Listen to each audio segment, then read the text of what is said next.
দেশব্যাপী শুরু হয়েছে যৌথ বাহিনীর বিশেষ অভিযান ডেভিল হান্ট।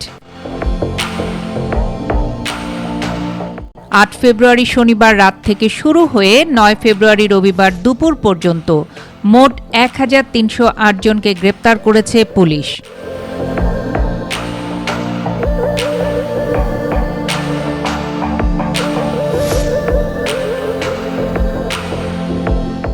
এর ভেতর ঘটনার সূত্রপাত যে গাজীপুরে, সেখানেও পাকড়াও হয়েছে বহু অপরাধী।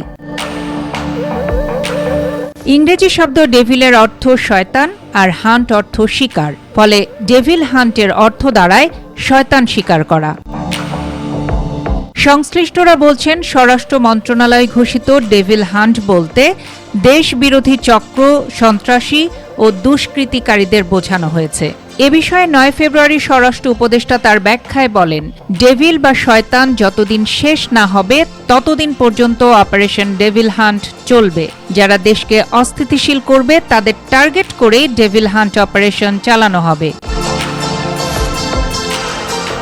তিনি বলেন, গাজীপুরে যারা ছাত্র জনতার উপর হামলার ঘটনা ঘটিয়েছে তাদের অনেককেই আইনের আওতায় আনা হয়েছে, তাড়াতাড়ি বাকিদেরও আনা হবে।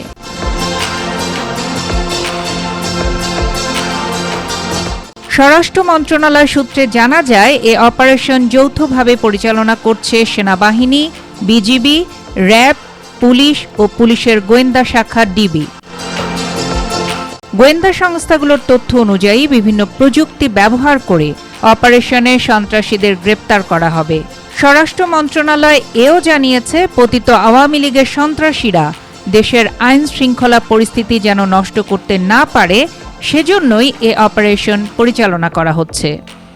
এদিকে ৯ ফেব্রুয়ারি সন্ধ্যায় আইন শৃঙ্খলা পরিস্থিতি দ্রুত উন্নতি হবে আশা প্রকাশ করে প্রধান উপদেষ্টার প্রেস সচিব বলেছেন, সব বাহিনীর সমন্বয়ে সেন্ট্রাল কমান্ড সেন্টার সন্ধ্যা থেকেই কাজ শুরু করেছে।